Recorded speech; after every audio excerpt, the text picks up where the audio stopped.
کیا کبھی اس غلامی کے شکرانے میں بھی 2 نفل پڑھے کہ یا اللہ تیرا شکر ہے تو نے ہمیں حضور کا غلام بنایا ہے؟ یاد رکھیں کہ اپنی روحانی زندگی کو آباد کریں، استغفار پڑھیں، تسبیحات کریں۔ حضرت عبداللہ ابن عمر رضی اللہ تعالیٰ عنہ حضرت عمر کے صاحبزادے، مکہ مکرمہ میں ان کی قبر ہے۔ میں نے جب انہیں پڑھا تو مجھے ان سے بڑا پیار ہو گیا، لیکن آپ کو پتہ ہے وہاں جا کے کسی شخص کا مزار تلاش کرنا یا پوچھنا ایک مشکل کام ہوتا ہے۔ تو ایک دفعہ میں مکہ شریف میں حاضر تھا، تو ایک گاڑی والا ڈرائیور مجھے کہنے لگا کہ مولانا میں آپ کو جانتا ہوں، مجھے آپ سے محبت ہے، ایک بات بتاؤں آپ کو؟ میں نے کہا بتاؤ۔ کہنے لگے حضرت عبداللہ ابن عمر کی قبر دیکھنی ہے۔ میں نے کہا یہ تو نہیں کہہ رہا، یہ کسی نے بندوبست کرایا ہے، یہ اللہ نے تیرے دل میں بات ڈالی ہے، یہ ہو گیا تو لے چل مجھے۔ حضرت عبداللہ ابن عمر کو نبی پاک نے فرمایا تھا راجل صالح، یہ نیک بندہ ہے، یہ متقی آدمی۔ حضرت عبداللہ ابن عمر رضی اللہ تعالیٰ عنہ سیدنا فاروق اعظم رضی اللہ تعالیٰ عنہ کے صاحبزادے ہیں، اور ان کی ہمشیرہ سیدہ حفصہ رضی اللہ تعالیٰ عنہ حضور کی زوجہ محترمہ ہے۔ ایک دن اپنی ہمشیرہ سے کہنے لگے کہ نبی کریم صلی اللہ تعالیٰ علیہ وسلم گھر میں آئے نا، اور اگر حضور غم امت میں پریشان نہ ہوں، طبیعت کو حشاش بشاش دیکھو، تو ذرا پوچھنا تو صحیح حضور کا میرے بارے میں کیا خیال ہے، پوچھنا تو صحیح کہ کریم کی بارگاہ میں میرا کیا مقام ہے، میرے بارے میں حضور کیا فرماتے ہیں۔ اب بہن کو کام بتائے، اور بتائے بھی بھائی، اور پھر بہن وہ کام نہ کرے، یہ تاریخ میں ہوتا نہیں۔ حضرت عمر فاروق رضی اللہ تعالیٰ عنہ کی صاحبزادی ام المومنین رضی اللہ تعالیٰ عنہ فرماتی ہیں کہ میں تو بس منتظر تھی، انہوں نے تو کہا تھا نا کہ اگر تم حشاش بشاش دیکھو تو بات کرنا، لیکن حضور تشریف لائے، میری باری تھی، میرے گھر تشریف لائے، کھانا پیش کیا تو فوراً میں نے عرض کی حضور ایک بات پوچھنی تھی۔ تو حضور نے فرمایا پوچھئے۔ میں نے عرض کی حضور میرے بھائی عبداللہ ابن عمر کے بارے میں آپ کا کیا خیال ہے؟ نوجوانوں میری بات پہ غور کرنا، میرے بھائی کے بارے میں آپ کا کیا خیال ہے؟ تو نبی کریم صلی اللہ تعالیٰ علیہ وآلہ وسلم نے میری طرف دیکھا، اور پھر حضور زیر لب تھوڑا مسکرائے، اور بریلی کے امام کہتے ہیں کہ حضور مسکرا دیتے تھے نا تو جو بڑا دکھی ہوتا تھا وہ بھی ہنس پڑتا تھا۔ اب سوال پیدا ہوتا تھا کہ پھر تو اس مسکراہٹ کے لیے انتظار کرنا پڑتا ہوگا کئی مہینے کہ حضور مسکرائیں تو رونے والے ہنسیں، تو اعلیٰ حضرت فرماتے نہیں، انتظار نہیں کرنا پڑتا، یہ مسکراتے رہنا تو حضور کی عادت ہے۔ جس کی تسکین سے روتے ہوئے ہنس پڑے، اس تبسم کی عادت پہ لاکھوں سلام۔ یعنی یہ تو عادت ہے حضور کی مسکراتے رہنا، اس کے لیے انتظار نہیں کرنا پڑتا۔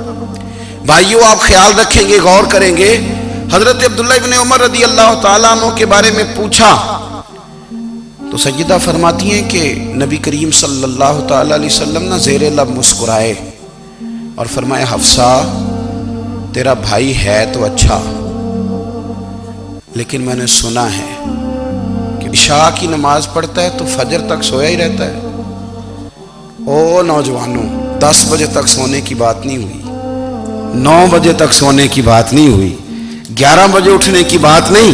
حضور فرمانے لگے میں نے سنا ہے کہ عشاء کی نماز پڑھ کے سو جاتا ہے اور فجر تک سویا ہی رہتا ہے، اسے چاہیے کہ تہجد کے وقت اٹھا کرے، اللہ کی بارگاہ میں حاضر ہوا کرے، آہوزاری کرے، سجدے کرے، عبادت کرے، اٹھتا ہے اور فجر میں جا کے اٹھتا ہے۔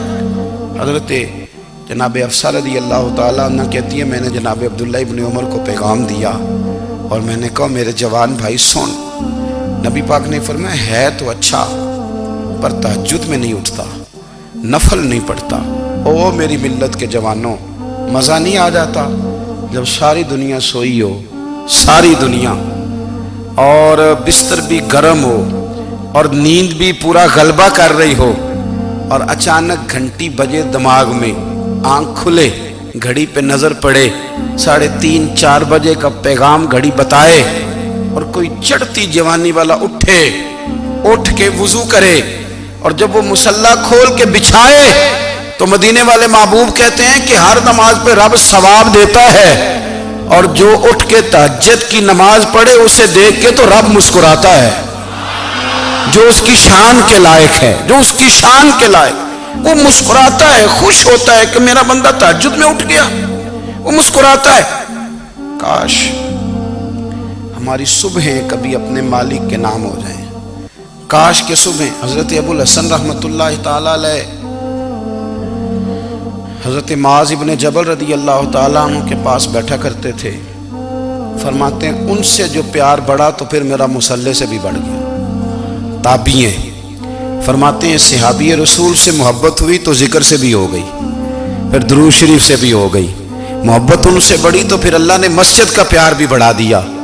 آپ فرماتے ہیں کہ میری ہر وقت طبیعت یہ چاہتی تھی کہ بس اللہ اللہ کروں، بس اللہ اللہ کروں، بس نہ میں ذرا تھوڑی جان چھڑاؤں لوگوں سے، کوئی 10 منٹ ملے تو میں کچھ 4 نفل پڑھ لوں، میں تھوڑا سا نہ بچوں لوگوں سے، اور مجھے تسبیح ملے تو میں نہ کچھ 400-500 دفعہ استغفار پڑھوں، سبحان اللہ، الحمدللہ، اللہ اکبر، لا حول ولا قوت الا باللہ، میں نہ تسبیحات پڑھوں۔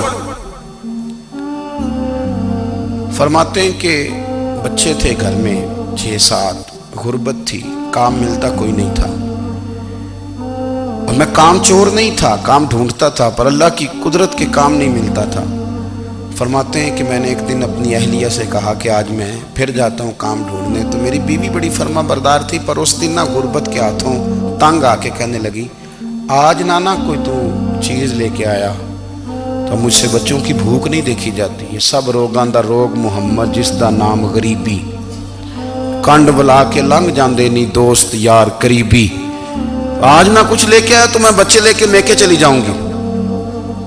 شیخ فرماتے ہیں کہ میں بڑا پریشان گھر سے نکلا، پر میں نے صبح سے لے کے زور تک کام ڈھونڈا، کام ملا کوئی نہیں، تو میرے دل میں خیال آیا چلو کام نہیں ملتا تو اللہ اللہ تو کرے نا، چلو بندوں کی مزدوری نہیں ملتی تو رب کریم کی عبادت ہی کرتے ہیں۔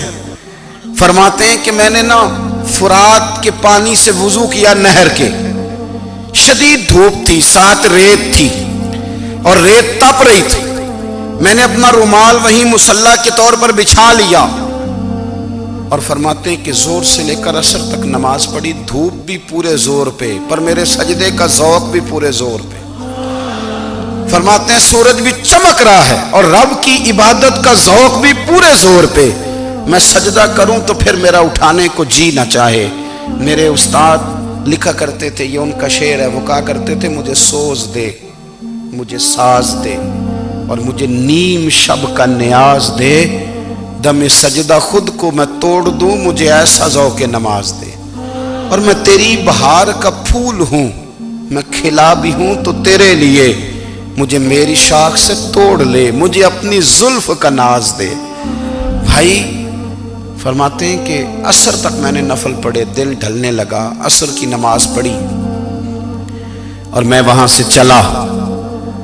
اب میں جب نکلنے لگا تو دل میں خیال آیا کہ چھوٹی چھوٹی دیواریں ہیں گھر کی، بغیر کچھ لیے جاؤں گا تو بیوی دور سے دیکھے گی تو شور کرے گی کہ پھر خالی ہاتھ آ گیا ہے۔ کہتے میں نے اپنے اسی رومال میں جس پہ میں نے نماز پڑھی تھی نا، رومال میں کی آخی دے پنجابی جو صافہ کہتے ہیں، اسی میں نا میں نے کچھ ریت بھر لی کہ وہ دور سے دیکھے گی تو سمجھے گی کچھ لے کے آیا ہے، چلو جا کے اسے بتا دوں گا کہ آج پھر مزدوری نہیں ملی۔ کہتے ہیں وہ ریت لے کر جب میں گھر میں گیا تو پہلے بیوی دروازے پہ کھڑی ہوتی تھی، پوچھتی تھی خالی ہاتھ آ گئے ہو؟ آج میں نے دیکھا تو ہے ہی کوئی نہیں۔ فرماتے ہیں میں اندر داخل ہوا، سلام لیے، کونے میں میں نے وہ رومال رکھ دیا اور میں نے آواز دی کہ بھلی مانس کہاں ہو؟ تو وہ کہنے لگی آپ منہ ہاتھ دھو لیں، میں روٹی لے کے آئی۔ میں نے کہا روٹی کہاں سے آ گئی؟ یہاں تو کئی دنوں کے فاقے، تو کئی دنوں کی غربت ہے، یہاں تو اس گھر میں تو فقیری ہے۔ فرماتے ہیں کہ وہ روٹی لے کے آئی اور اس وقت کی جو موجودہ نعمتیں تھیں، سمجھ لیں سلاد، اچار، ہر چیز ساتھ لائی۔ میں نے کہا کہ بچے کہاں گئے؟ کہنے لگی وہ کھانا کھا کے کھیلنے گئے، آپ کھانا کھا لیں آ جاتے۔ کھانا اس نے چن دیا۔ میں نے حیرت انگیز لہجے میں ساری نعمتیں اپنے دسترخوان پہ دیکھ کر کے بیوی سے پوچھا یہ کہاں سے آیا کھانا؟ بچوں کو تو نے کہاں سے کھانا کھلایا؟ یہ سارا کچھ کیسا ہے؟ کہنے لگی پتہ نہیں آج آپ کس کریم کی مزدوری کرنے چلے گئے تھے، پتہ نہیں کس کریم کی، میرے گھر میں تو اتنی نعمتیں آئی ہیں کہ مجھ سے سنبھالی نہیں جا رہی، اتنا اناج ہے، اتنا گندم ہے، کس کریم کے دروازے آج چلے گئے تھے۔ یہ کہتے کہتے وہ اٹھی اور اٹھ کر کے کہنے لگی پہلے بڑا کچھ آیا تھا، اب کیا لے آئے ہو؟ اور جا کر کے نا اس نے وہ ریت والا رومال کھولا، کہنے لگے میں تو لے کے آیا تھا ریت، تو میرے رب نے اسے بھی سونے اور ہیرے بنا دیا تھا۔ جب آپ کی توجہ اللہ کی جانب، میرے نبی پاک صلی اللہ تعالی علیہ وسلم نے فرمایا ہر چیز اپنے رب سے مانگ، ہر چیز مانگ، ہر چیز مانگ۔ یا رسول اللہ کیا کچھ؟ میرے محبوب نے فرمایا تیرے گھر میں نمک بھی ختم ہو جائے تو وہ بھی اپنے رب سے مانگا کر، تو مانگنا وہ تجھے دے گا، تو اس کی بارگاہ میں کشکول طلب دراز تو کرنا۔ اور ترمذی شریف میں عجیب لفظ ہے، رسول کائنات نے فرمایا، رب کریم فرماتا ہے جب میرا بندہ ہاتھ اٹھاتا ہے نا تو مجھے حیا آتی ہے کہ میں خالی کیسے لوٹا دوں اس کے، اتنے بڑے بادشاہ کی بارگاہ میں۔ او بھائی، لوگوں سے عزتیں تلاش کرتے ہو تو وہ کیا تمہیں عزت دیں گے؟ وہ تو کل اچھا کہتے ہیں پرسوں برا کہنے لگ جاتے ہیں۔ لوگوں کے سامنے گڈ بک میں آنا چاہو گے تو وہ تو سویرے تمہارے بارے میں کچھ کہیں گے، شام کچھ اور کہیں گے۔ اپنی روحانی زندگی آباد کریں، اپنے مصلے کو وقت دیں، اور دنیا سے چھپ کر اس موبائل کو بند کر کے اور اپنے آپ سے بھی چھپ کے اور تنہا ہو کے چھپا کے سارا کچھ اپنے آنسو اپنے رب کی بارگاہ میں پیش کریں، اس کے حضور حاضری دیں۔ سنو نا ترمذی کی حدیث، اور اسے یاد رکھنا، نبی پاک علیہ السلام نے فرمایا اپنے دکھ لوگوں کے سامنے نہ بیان کرنا، سیٹھوں نوابوں کو نہ بتاتے پھرنا، دنیا داروں کے سامنے جا کے نہ رونا کہ میں تکلیف میں ہوں۔ فرمایا اگر دنیا داروں کو دکھ بتاؤ گے رب تمہیں کبھی غنی نہیں کرے گا، اور لوگ ہیں کہ الٹا مذاق اڑائیں گے۔ آپ کی جس سے بڑی پکی یاری ہے نا، پکی، وہ تب تک پکی ہے جب تک آپ نے 50,000 مانگا نہیں، اور جس وقت آپ نے کہہ دیا کہ میں مجبور ہوں میری مدد کر تو پھر ختم ہو گئی دوستی۔ لوگوں کے تعلقات آپ کے ساتھ تب تک ہیں جب تک آپ ان سے کوئی ضرورت وابستہ نہیں کرتے۔ کریم محبوب فرمانے لگے بندوں کے سامنے دکھ نہ بیان کرنا، اللہ تجھے کبھی غنی نہیں کرے گا۔ تو اپنے دکھ اپنے رب کو بتا، تو دعائیں مانگ، تو اس کی بارگاہ میں حاضر ہو، تو اس کے حضور عرض کر۔ فرمایا اپنے دکھ اپنے رب کو بتا، وہ جلدی کرے یا دیر سے کرے تجھے ساری دنیا سے بے نیاز کر دے گا، تجھے کسی کا محتاج نہیں رہنے دے گا۔ اپنے مصلے کو، اپنی دعاؤں، ایک بزرگ فرماتے ہیں میں نے دعا مانگنے کا طریقہ اپنی بیوی سے سیکھا، دعا مانگنے کا طریقہ اپنی، سیکھنے والے تو اپنے بچوں سے بھی سیکھ لیتے ہیں، سیکھنے والے تو ہر ایک سے سیکھتے ہیں۔ وہ کہتے ہیں میں نے دعا مانگنے کا سلیقہ اپنی بیوی سے سیکھا ہے۔ حضرت وہ کس طرح؟ فرمانے لگے میری بیوی نے نا مجھے کوئی کام بتایا، کچھ پیسوں کی ضرورت کے لیے کہا، تو میں نے اسے کہا کہ بھئی ابھی میرے پاس نہیں ہے، کچھ دنوں میں آتے ہیں تو میں دے دوں گا۔ عورتوں کی عادت ہوتی ہے وہ بار بار یاد کراتی ہیں، 2-4 دنوں کے بعد پھر اس نے کہا حضرت وہ میں نے کہا تھا کچھ پیسے، میں نے اسے کہا کہ ابھی میرے پاس نہیں ہے، کچھ دنوں میں ملتے ہیں تو میں تمہیں دے دوں گا۔ اس نے کچھ دنوں کے بعد پھر کہا حضور وہ میں نے کچھ پیسے کہے تھے۔ فرماتے میں نے ڈانٹ دیا، میں نے کہا کہ کیا تو روز مجھے شرمندہ کرتی ہے، کہا نا میرے پاس نہیں ہے، ہوں گے تو دے دوں گا، تو روز یاد کراتی ہے۔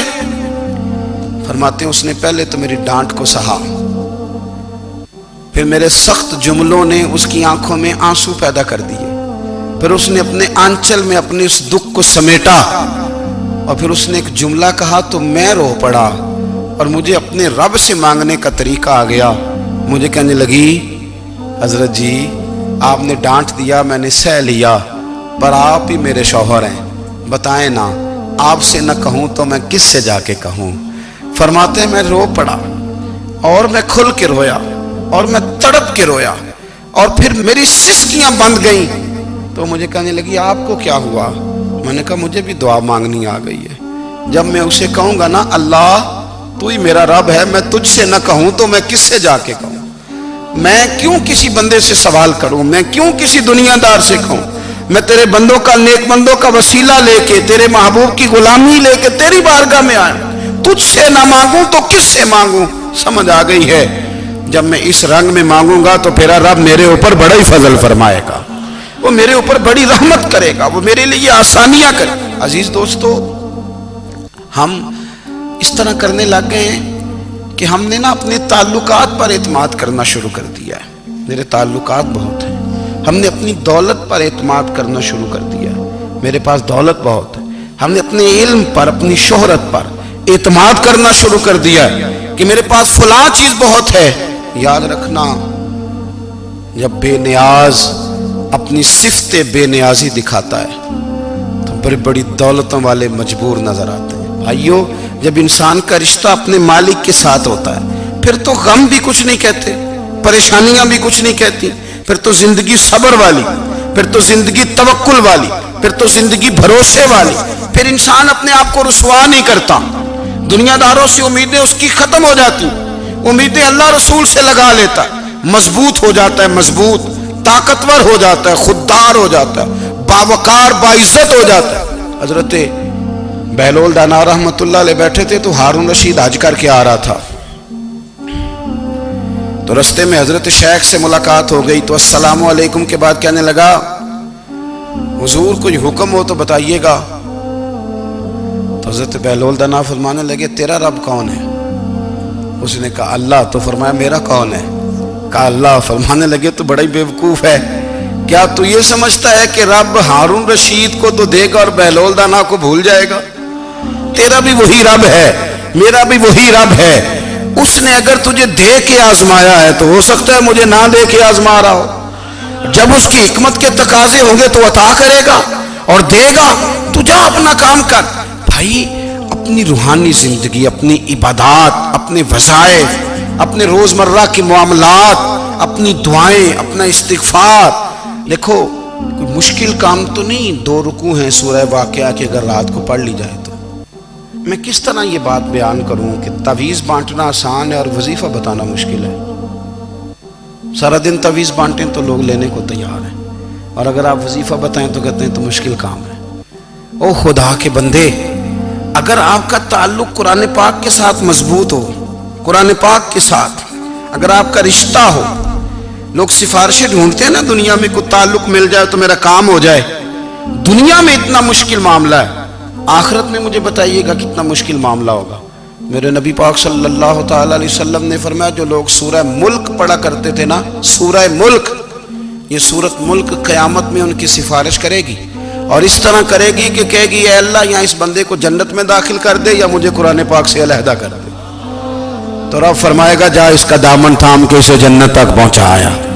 آپ بات کو سمجھیں، جب آپ کے تعلقات اپنے معاملات کے ساتھ مضبوط ہوں گے، یہ نبی کریم نے وعدہ کیا ہے کہ تو سورت واقعہ پڑھ، تیرے گھر میں فاقہ نہیں آئے گا۔ حضرت عبداللہ ابن مسعود رضی اللہ تعالیٰ عنہ بیمار تھے تو حضرت عثمان غنی رضی اللہ تعالیٰ عنہ تیمارداری کے لیے تشریف لے گئے اور جا کر کے کہا کہ آپ بڑے بیمار ہیں، آپ کی بیٹیاں زیادہ ہیں، میں چاہتا ہوں کہ خزانے میں سے کچھ مدد کروں۔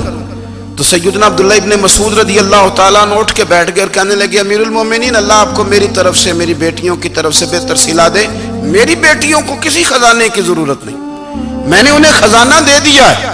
کہا جناب آپ نے کون سا خزانہ دیا ہے، میں آپ کے مالی معاملات کو جانتا ہوں۔ تو فرمانے لگے، امیر المومنین، میرے نبی کریم نے فرمایا ہے جو سورت واقعہ پڑھے اسے کبھی فاقہ نہیں آتا، میں نے بیٹیوں کو یاد کرا دی ہے، یہ خزانہ میں نے انہیں دے دیا ہے۔ وہ سارے والدین سنیں جو بیٹیوں کے لیے پریشان رہتے۔ حضرت عبداللہ ابن مسعود نصیحت کر رہے ہیں، فرمانے لگے میں نے سورت واقعہ یاد بھی کرا دی ہے، پڑھنے کی عادت بھی ڈال دی ہے۔ حضور نے فرمایا ہے جو سورت واقعہ پڑھے اسے فاقہ نہیں آتا۔ کہنے لگے چاند تو اپنی جگہ چھوڑ سکتا ہے، سورج گر سکتا ہے، تارے ٹوٹ سکتے ہیں، پر مدینے والے رسول کی بات غلط نہیں ہو سکتی۔ حضور نے فرمایا فاقہ نہیں آئے گا تو انشاءاللہ کبھی بھی نہیں آئے گا۔ کرنے کا کام یہ ہے کہ ہم اپنے معاملات، اپنی عبادات، اپنی دعائیں، کبھی 10 منٹ عادت ہو جائے نا دعا مانگنے کی علیحدہ سے رات کو۔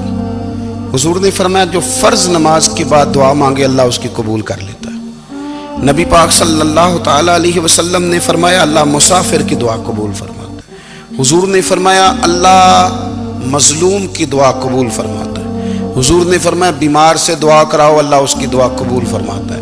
میرے نبی پاک نے فرمایا ماں باپ جب بھی اولاد کے لیے ہاتھ اٹھائیں، ویسے تے بلے شاہ تو آسمانی اڈ دیا ہی پھڑ دیں، جڑا گھر بیٹھا انہوں بڑھیا ہی نہیں۔ حضور فرمانے لگے ماں باپ جب بھی اولاد کے لیے دعا فرمائیں، اللہ ان کی دعا کو قبول کرتا ہے۔ آپ اپنا تعلق بنائیں، دعا کے ساتھ، عبادت کے ساتھ، مصلی کے ساتھ رشتہ بنائیں، استغفار پڑھیں۔ صلاح الدین ایوبی صلیبی جنگوں میں تھے، رات کو مسجد اقصی میں نماز پڑھی تو پریشان تھے۔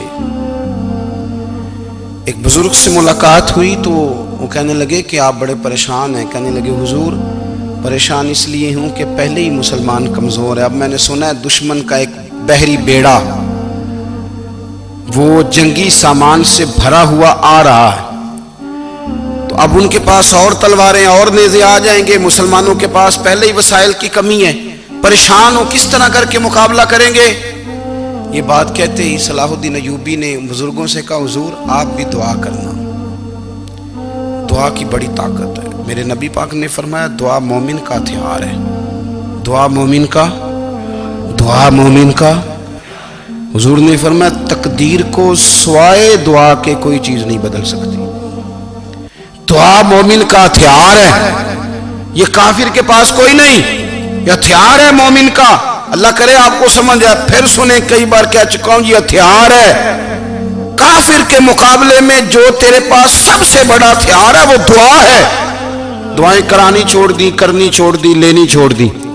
حضرت سیدنا انس بن مالک رضی اللہ تعالیٰ عنہ فرمایا کرتے تھے میں نے وہ رنگ دیکھا ہے جب حضور دعا مانگتے تھے اور حضور کی مقدس آنکھوں میں آنسو بھی ساتھ ہی بہا کرتے تھے، میں نے وہ انداز دیکھا ہے۔ تو صلاح الدین ایوبی بزرگ سے کہنے لگے آپ بھی دعا کیجیے، اور خود رونے لگے اور سر سجدے میں رکھ کے رونے لگے، اور عشاء سے لے کر فجر تک روئے، خوب روئے۔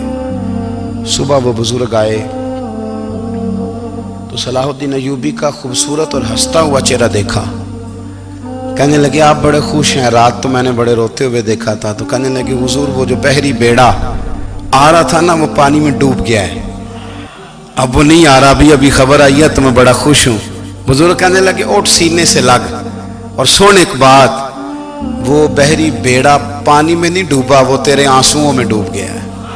وہ جو تو رات رویا ہے نا رب کریم کی بارگاہ میں تو وہ ڈوب گیا ہے۔ بھائی اپنا مصلی کا، عبادت کا، وظائف کا، اللہ کا سلسلہ اس کو مضبوط کرے، اپنی دعاؤں کے تعلق کو مضبوط کرے۔ دعائیں بڑے انقلاب برپا کر دیتی ہیں۔ ہم تھوڑے نا جب سے خشک ہوئے ہیں نا، خشک، اور میری تو جماعت ہی صوفیاء کی جماعت تھی، ہم تو داتا علی اجمیری کی جماعت سے، ہم تو خواجہ اجمیری کی جماعت سے، ہم تو شیخ احمد فاروق سرہندی کی جماعت سے، ہم تو صوفیاء کی جماعت۔ ہماری جماعت نے بھی وہ تعلق جو ہمارے بزرگوں نے بنایا تھا۔ بزرگ اللہ کے قریب کیسے جاتا ہے؟ تو ہمارے یہاں نا بہت سارے لوگ کہتے ہیں جی نظر ہو گئی تو کام ہو گیا۔ بھائی جو بخاری مسلم میں طریقہ ہے نا اللہ کا قرب پانے کا وہ تو نفل ہے۔ نبی کریم علیہ السلام نے فرمایا بندہ نفلوں کے ذریعے رب کے قریب جاتا ہے، اور اتنا قریب جاتا ہے کہ پھر اللہ اس کی زبان بن جاتا ہے، اللہ اس کی آنکھیں بن جاتا ہے، کان بن جاتا ہے، ہاتھ اور پیر بن جاتا ہے۔ تو یہ تو عبادت ہے، یہ تو اللہ کی بارگاہ کی حاضری ہے جو آپ کو اللہ کے قریب کرے گی۔ تو اپنے نماز کو اہمیت دے کے ادا کریں، نمازیں موبائل بند کر کے ادا کریں۔ لیکن نا کچھ لوگ کہتے ہیں مجھے ٹائم نہیں ملتا نماز کا، تو میں کہتا ہوں یہ آپ نے بڑی جرت کی بات کی ہے۔ مجھے کو میرا پیر بھائی کہہ دینا میرے پاس ٹائم نہیں آپ کو ملنے کا، تو میں کہتا ہوں آج کے بعد آنا ہی نہ۔ تو کیا سمجھتا ہے تو بہت بڑا آدمی ہے، تیرے پاس ٹائم نہیں اور ہمیں ملنے کا ٹائم، موج کر۔ تو آپ نے اللہ رسول کو کہہ دیا ٹائم نہیں۔ اور عجیب فلسفہ ہے نا، کہا جائے نماز پڑھنے آؤ تو کہتے ہیں کپڑے ٹھیک نہیں، اور کہا جائے کہ آؤ ذرا دعوت پہ چلیں تو کہتے ہیں 1 منٹ ٹھہر میں کپڑے بدل کے آیا۔ نماز کے لیے کہا تو کہتے ہیں ٹھیک نہیں، دعوت کے لیے کہا تو کہتے ہیں میں ذرا تیاری کر لوں، یوں جانا مناسب نہیں۔ یہ معاملہ ٹھیک نہیں۔ رب تو فرماتا ہے کہ جب تم مسجد میں آ تو زینت اختیار کر کے آ، خوب ذوق سے دعا مانگیں، خوب شوق سے نماز پڑھیں، خوب استغفار کا مزاج بنائیں۔ آپ لوگوں کے بیچ رہ کے سکھ حاصل کرنا چاہتے ہیں، لیکن آپ کو پتہ ہے کئی مہینے غار ہرا میں رہنا بھی مدینے والے محبوب کا طریقہ ہے۔ ہر سال اعتکاف بیٹھنا الگ سے، یہ بھی حضور کا طریقہ ہے۔ مسجد نبوی کے اندر دروازہ کھلتا تھا نبی کریم کا، پر گھر کے اندر نفل پڑھے نبی پاک، اور حضور فرماتے ہیں کچھ نفل نماز گھر میں بھی پڑھا کرو، گھر کو قبرستان نہ بناؤ۔ ہمارا گھر اللہ کے ذکر سے آباد ہوگا۔ اگر ہم نماز پڑھیں گے نا، میں جب سنت پڑھنے کے لیے گھر میں کھڑا ہوتا ہوں تو میرا جو 2.5-3 سال کا بیٹا ہے نا، وہ بھی میرے ساتھ نماز پڑھنی شروع کر دو، اسے پتہ کوئی نہیں نماز کیا ہوتی ہے، لیکن وہ بھی نا سجدہ نہ بھی کرنا ہے تو ساتھ لیٹ ضرور جاتا ہے۔ پتہ چلا بچے لیکچر دینے سے نماز نہیں پڑھتے، نماز شروع کر دیں تو بچے بھی شروع کر دیتے ہیں۔ ہم جب پریشان ہوتے ہیں تو لیکچر دیتے ہیں، تو لیکچر تو باہر شاید چل جائے، گھر میں کیسے چلے گا؟ گھر میں تو عمل چلے گا۔ تو میرے عزیز، آج کے اس روحانی اجتماع میں ہمارے دوستوں نے جو محنت کی، ہم نے بار بار اپنی نیت سے پوچھا، خدا ہمیں معاف کرے اگر کوئی ذاتی شہرت ہے، کوئی ہمارے ذاتی مفادات ہیں، رب ہمیں ہدایت دے۔ ہماری یہ خواہش تھی کہ روحانی اجتماع ہمیں تھوڑا سا اللہ اور اس کے رسول کے جانب مائل کرے، کچھ ہمارا رشتہ مصلی کے ساتھ مضبوط